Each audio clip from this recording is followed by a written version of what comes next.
حضرت حسین رضی اللہ تعالیٰ عنہ فرماتے ہیں کہ میں اپنے والد محترم سے حضور علیہ الصلوۃ والسلام کا اپنے اہل مجلس کے ساتھ طرز عمل پوچھا۔ حضرت حسین جب حضرت محمد رسول اللہ صلی اللہ علیہ وسلم دنیا سے تشریف لے گئے تو بہت چھوٹی عمر تھی، تو عام طور پہ اپنے ماموں سے اور اپنے چچا سے آپ علیہ الصلوۃ والسلام کا سراپا، بالوں سے لے کر پاؤں کے ناخن تک معلومات لیا کرتے تھے۔ سراپا، آنکھیں کیسی تھی، چہرہ کیسا تھا، دانت کیسے تھے، پیشانی کیسی تھی، سینہ کیسا تھا، تو یہ اپنے ماموں سے اور اپنے ابا سے بکثرت پوچھا کرتے تھے۔ اسی طرح اگلی زندگی بھی کہ آپ جب گھر میں جاتے تھے تو گھر کا وقت کیسے گزارا کرتے تھے، اور جب آپ اہل مجلس کے ساتھ ہوتے، لوگوں کے ساتھ بیٹھے ہوتے، تو آپ کا طرز عمل کیا ہوا کرتا تھا۔ پھر حضرت حسن حضرت حسین رضی اللہ تعالیٰ عنہ کی پوری کوشش ہوتی کہ آپ کی ایک ایک ادا اپنی زندگی میں اور اپنی معاشرت میں اور اپنے معاملات میں اسے زندہ فرمائے۔ تو یہاں انہوں نے اپنے ابا سے حضور علیہ الصلوۃ والسلام کی زندگی کا وہ پہلو پوچھا کہ آپ جب اپنے ساتھیوں کے ساتھ اہل مجلس کے ساتھ بیٹھا کرتے تو آپ کا طرز عمل کیا ہوا کرتا تھا۔ تو انہوں نے فرمایا کہ آپ ہمیشہ خندہ پیشانی، خوش خلقی سے پیش آتے تھے۔ آپ علیہ الصلوۃ والسلام اہل مجلس کے ساتھ خندہ پیشانی، خوش خلقی سے پیش آتے تھے، یعنی چہرے انور پر تبسم اور بشاشت کا اثر نمایاں ہوتا تھا۔ آپ نرم مزاج تھے، یعنی رسول لین الجانب، نرم مزاج تھے، یعنی کسی بات میں لوگوں کو آپ کی موافقت کی ضرورت ہوتی تو آپ سہولت سے موافق ہو جایا کرتے تھے۔ آپ نہ سخت گوہ تھے نہ سخت دل، سبحان اللہ، زبان کے بھی میٹھے اور دل کے بھی بہت نرم، زبان کے بھی بہت میٹھے اور دل کے بھی بہت نرم۔ تو پھر رسول صلی اللہ علیہ وسلم کے بارے میں فرمایا کہ نہ تو آپ سخت گوہ تھے نہ سخت دل، نہ آپ چلا کر بولتے تھے نہ فحش گوئی اور بد کلامی فرماتے تھے، نہ عیب گیر تھے کہ دوسروں کے عیب پکڑے، زیادہ مزاح کرنے والے نہ آپ زیادہ مزاح کرنے والے تھے۔ آپ نہ پسند بات سے تغافل برتتے تھے، یعنی ادھر التفات نہ فرماتے، گویا کہ سنی ہی نہیں۔ کوئی نامناسب بات کرتا مجلس میں تو آپ اس کی طرف توجہ نہ فرماتے، گویا کہ آپ نے بات سنی ہی نہیں۔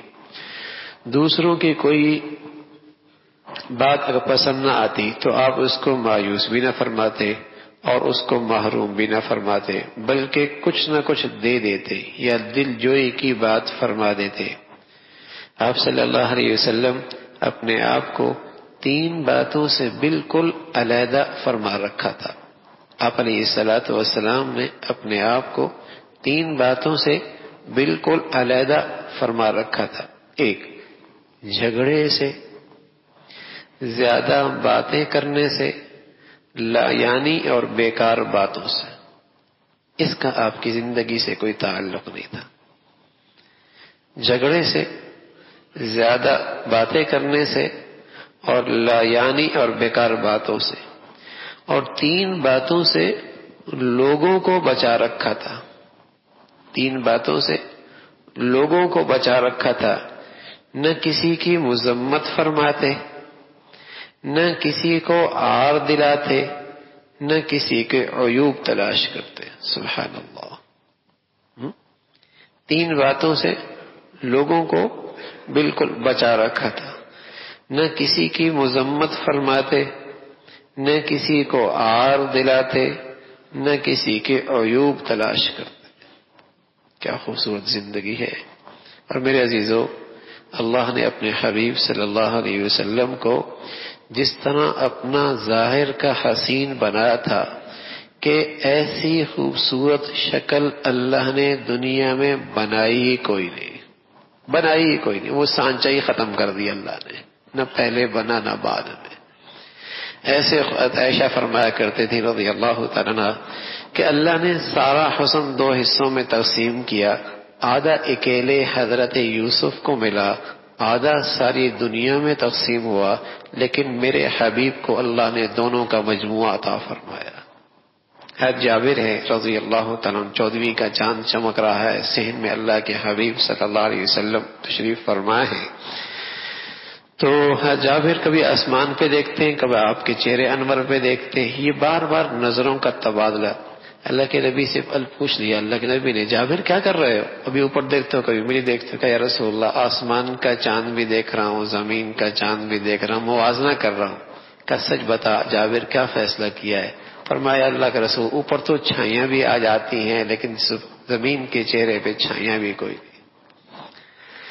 تو اللہ نے اپنے حبیب صلی اللہ علیہ وسلم کو ظاہر کا بھی ایسا حسین بنایا. اور سچ ہے آپ کے بدن سے نکلنے والی زندگی اور ہر ادا بھی ایسی حسین ہے کہ انسانیت کے لیے اس سے بہتر طرز زندگی ہو ہی نہیں سکتی.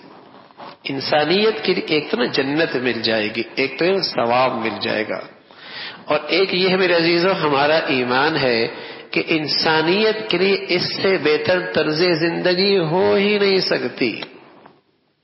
اس سے بہتر انسانیت کے لیے بہتر زندگی ہو ہی نہیں سکتی. تو آپ علیہ الصلوۃ والسلام کی اہل مجلس کے ساتھ معاملہ یہ ہوتا تھا کہ آپ نے لوگوں کو 3 باتوں سے بالکل بچا رکھا تھا. نہ کسی کی مذمت فرماتے، نہ کسی کو عار دلاتے، نہ کسی کے عیوب تلاش فرماتے. آپ صرف وہی کلام فرماتے جو باعث اجر و ثواب ہو. جب آپ گفتگو فرماتے تو حاضرین مجلس اس طرح گردن جھکا کر بیٹھتے جیسے ان کے سروں پر پرندے بیٹھے ہوں. ذرا بھی حرکت ان میں نہ ہوتی تھی کہ پرندہ ذرا سی حرکت میں اڑ جاتا ہے. جب آپ خاموش ہو جاتے تب وہ حضرات کلام فرماتے، یعنی حضور کی گفتگو کے درمیان کوئی شخص نہ بولتا تھا.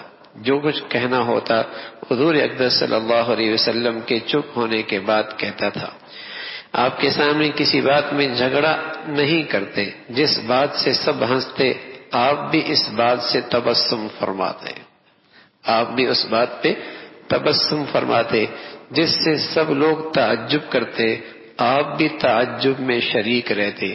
یہ نہیں کہ سب لوگ الگ چپ چاپ بیٹھے رہے، بلکہ معاشرت اور طرز کلام میں حاضرین مجلس کے شریک حال رہتے. لوگ ہنستے آپ بھی تبسم فرماتے. لوگ کسی بات میں حیرت کرتے آپ بھی ان کے ساتھ شریک ہوتے. اجنبی مسافر آدمی کی سخت گفتگو اور بدتمیزی کے سوال پر صبر فرماتے. اجنبی آدمی ہے، وہ نہیں جانتا، نہ آپ کی شان سے واقف ہے، نہ آپ کی عظمت سے باخبر ہے. آپ اس کے سخت سوال اور اس بدتمیزی پر بھی صبر فرماتے. چونکہ اجنبی مسافر ہر قسم کے سوال کر لیتے، اس وجہ سے بعض صحابہ ایسے اجنبی مسافروں کو آپ کی مجلس میں لے آتے تھے. دیہاتی لوگوں کو لے آتے کیونکہ وہ تو ہر قسم کا سوال کر لیتے، اور صحابہ اس فکر میں رہتے کہ کوئی بھی سوال کا جواب مل جائے گا، تو لے آتے تاکہ ان کے ہر قسم کے سوالات سے خود بھی نفع ہو، اور ایسی باتیں جن کو ادب کی وجہ سے یہ حضرات نہیں پوچھ سکتے تھے وہ بھی معلوم ہو جائے. آپ یہ بھی تاکید فرماتے رہتے کہ جب تم کسی حاجت مند کو دیکھو تو اس کو امداد کیا کرو. اگر کوئی تعریف کرتا تو آپ اس کو گوارا نہ فرماتے. آپ کی شان پر کوئی آپ کی تعریف کرتا آپ اسے پسند نہیں فرماتے. البتہ اگر آپ کسی احسان کے بدلے میں بطور شکریہ کوئی آپ کی تعریف آپ نے کسی پر احسان کیا اور اس نے آپ کی تعریف اور شکریہ ادا کیا تو آپ اس پر سکوت فرماتے کہ احسان کا شکر اس پر ضروری تھا. احسان کا شکر ادا کرنا اس پہ ضروری تھا. اس لیے گویا وہ اپنا فرض منصبی ادا کر رہا ہے، کسی کی بات کاٹتے نہیں تھے. البتہ اگر کوئی حد سے تجاوز کرنے لگتا تو اس کو روک دیتے تھے یا مجلس سے کھڑے ہو جاتے تھے تاکہ وہ خود رک جائے.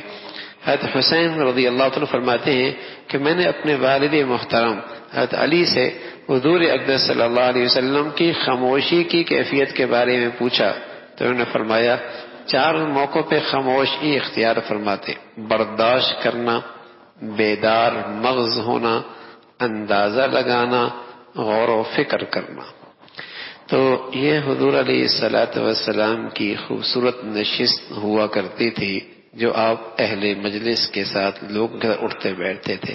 سچی بات ہے، اللہ کی نبی سے محبت میں اضافہ کیسا ہوگا جو ہمارے ایمان کا حصہ ہے، بلکہ ہمارے ایمان کی بنیاد ہے.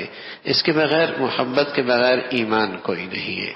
ہاں، جو ہماری پوری دینی زندگی کی روح اور جان ہے وہ اللہ کے حبیب صلی اللہ علیہ وسلم سے محبت ہے. اب یہ محبت بڑھتی چلی جائے، بڑھتی چلی جائے، بڑھتی چلی جائے تو بھائی آپ کی زندگی کی یہ ادائیں اختیار کی جائیں، آپ کا طرز عمل اختیار کیا جائے، اس سے آپ کی محبت میں اضافہ ہوگا. اور جو آدمی اللہ کی محبت میں اضافہ اور آگے بڑھے گا، اللہ نے کہا ہے کہ جو میرا محبوب کا نقل اتارا کرتا ہے میں اسے بھی اپنا محبوب بنا لیا کرتا ہوں. محبوب کی نقل کرنے والا بھی اللہ کے ہاں محبوب بن جاتا ہے. اللہ ہم سب کا بھائی یہ خوبصورت زندگی اختیار کرنے کی توفیق نصیب فرمائے.